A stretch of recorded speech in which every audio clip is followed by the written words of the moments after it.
그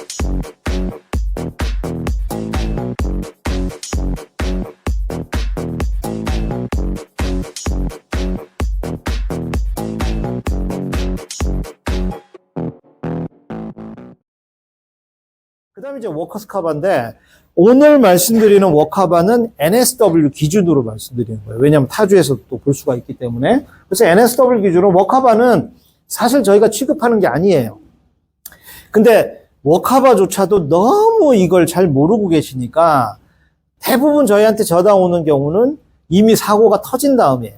워카바 오디시 나왔다든지 누가 다쳤다든지 막 이런 식인데, 그래서 저희가 취급하는 것도 아니고 호주 주정부에서 취급하지만 여러분들이 좀 알고 계시라는 개념을 설명드리는 건데요. 첫째는 컴펄서리예요. 한 명이라도 고용하면 워카바 들어주셔야 돼요. 익셉션이 빼고는. 근데 이 해당이 안 되는 고용주가 있습니다. 토탈 애뉴얼 샐러리가 7,500불 이하로 나가면 안 드셔도 돼요. 근데 이게 뭐 거의 비즈니스가 아니죠. 이 경우를 제외하고는 컴펄서리다. 그 다음에 거버먼트가 관리하는 거다. 그러다 보니까 이제 한번 볼게요. 그러면 결국에는 산재 펀드를 모아놓고 다치는 워커에게 돈을 주는 개념 아니겠어요? 그죠? 그럼 이게 재밌는 부분이 웰딩을 하시는 분도 있고 타일링을 하시는 분도 있고 저희처럼 뭐 360일 거의 사무실에 앉아가지고 컴퓨터만 가지고 막 이렇게 하는 사람이 있는데 리스크가 똑같냐는 거죠. 근데 똑같이 그냥 만불 이러면은 저희가 엄청 억울하죠. 그분들은 막 불똥 튀기고 막 이러는데. 그러다 보니까 리스크 팩터들이 다르다는 거예요. 그래서 나라에서 보험료를 계산할 때 그 회사가 총 지불한 총 샐러리 금액 곱하기 WRC 레이트라는 걸 적용을 해요. 그럼 WRC 레이트는 뭔가요? 워커스 컴펜세이션 인더스트리, 그러니까 말 그대로 업종 구분표를 만들어놔요. 이렇게 생겼습니다. 예. 그래서 여기 들어가시면 뭐는 몇 프로 막 이래요. 그러면 10만 불 냈으면 10만 불에 4%면 4천 불 내시면 되는 거예요. 그러면 이제 그걸 간단하게 보면 비즈니스 어드민 같은 경우 요건 이제 좀 오래전 거라 정확하진 않습니다. 그래서 비즈니스 어드민 같은 경우는 10만 불이면 0.45%예요. 그래서 1년에 보험료가 455불이에요.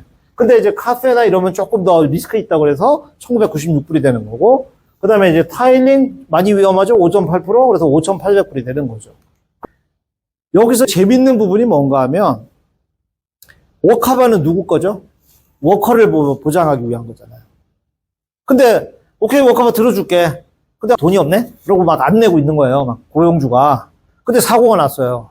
그러면 자동차의 경우는 내 차에 보험료를 안 내고 차고 몰고 나갔다가 사고가 나면 보험사가 해주나요? 절대 안 해주죠. 근데 이거는 좀 재밌는 게 돈은 고용주가 내는데 보장은 피고용자가 받는 거잖아요.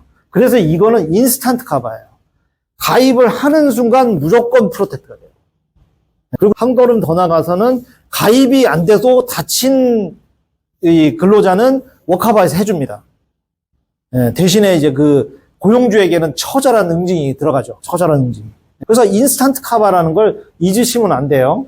그 다음에 이제 프리미엄이, 그러면 이제 나 이제 3명 데리고 일을 시작할 건데 도대체 내가 3명이 돼서 시작했는데 장사 잘 되면 올해 안에 6명까지 키울 수도 있잖아요.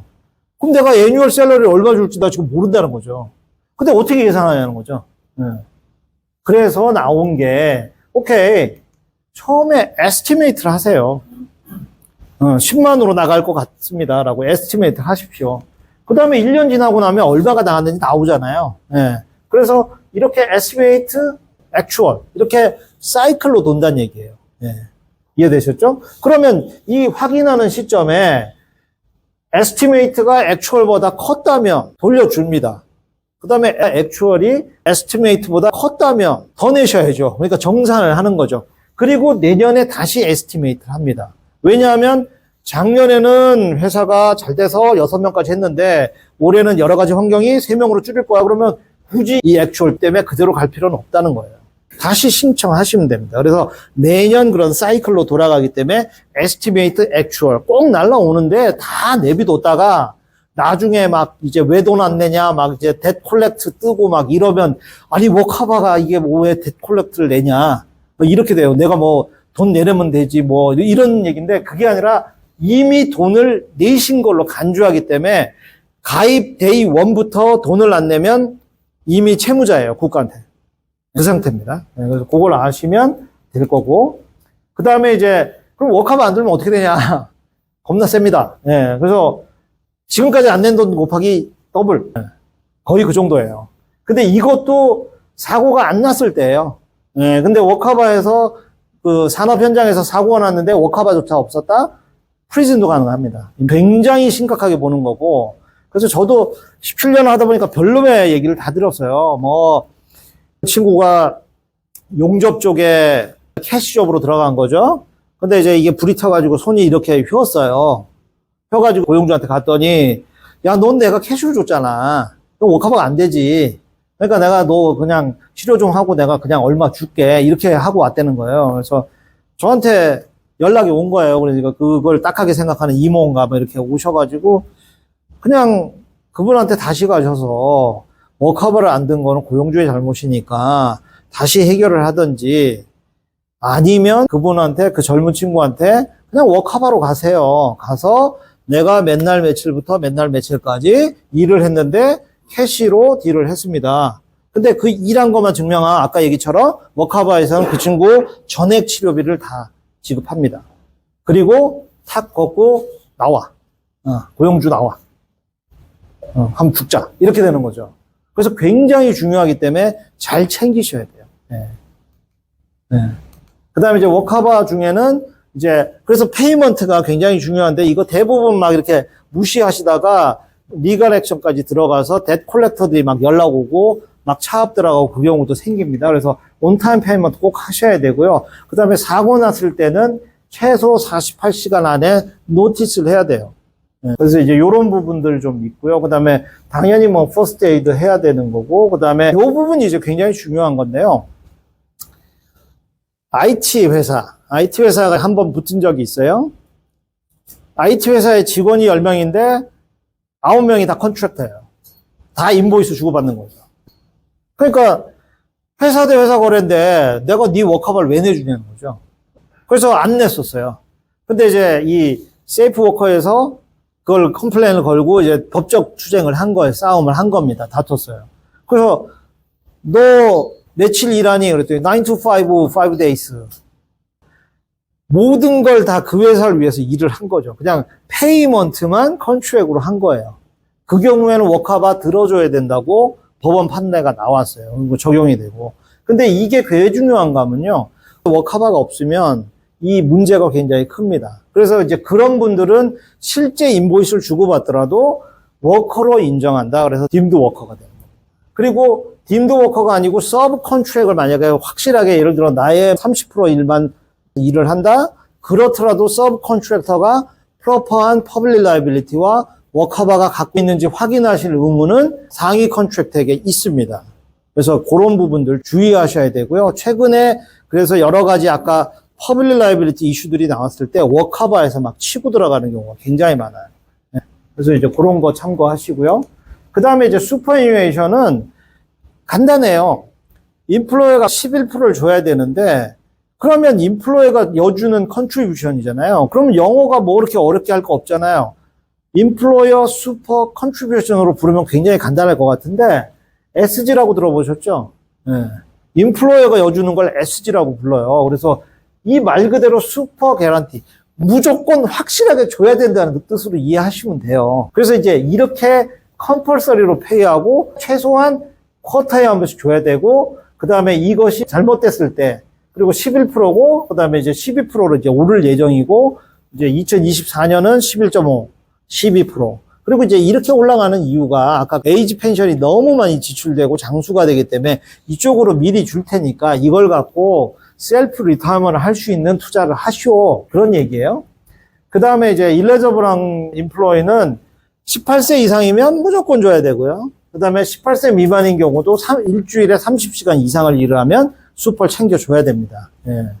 그래서 이제 맥도날드 뭐 어린애들 뭐 10시간 일하고 그러면 이제 그런 것도 맥도날드도 좀 따먹는다 그러더라고요. 수프 안 주는 걸로. 그래서 뭐 그런 얘기가 있고요. 그 다음에 이제 최근에는 모든 것들이 이제 촘촘하게 다 연결이 됐잖아요. 그래서 싱글 터치로 해가지고 뭐 페이롤, 수퍼, PAYG 다 그냥 실시간 신고로 들어가기 때문에 이제는 예전처럼 유두리 있게 뭐 하기가 쉽지가 않다. 그래서 계획을 짜도 미리 1년 미리 계획 짜셔야 돼요.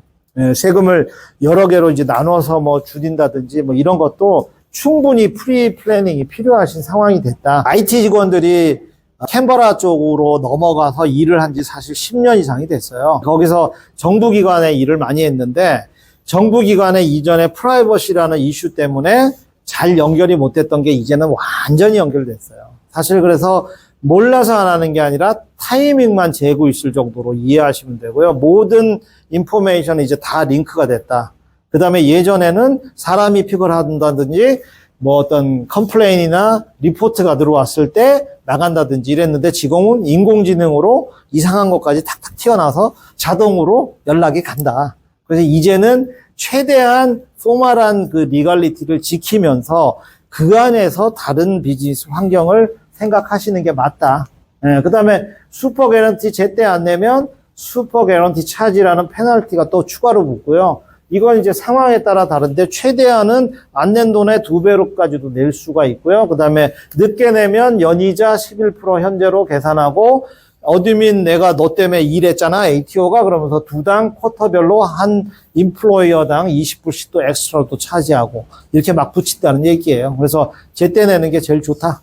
그렇게 보시고요. 그래서 결론적으로는 비즈니스를 운영하시든지 빌딩을 관리하시든지 둘 다 비즈니스죠. 근데 어떻게 하느냐가 무엇을 하느냐보다 중요하다는 거죠. 그래서 정확하게 알고 거기에 대한 대비를 하시면 어떠한 상황이 있어도 내가 나의 귀중한 자산, 귀중한 비즈니스를 지키는 데는 문제가 없다. 그리고 거기에 대해서는 저희가 또 도움을 드릴 수 있다. 이렇게 말씀을 드리고 2부 세미나를 마치도록 하겠습니다. 네, 감사합니다. 네.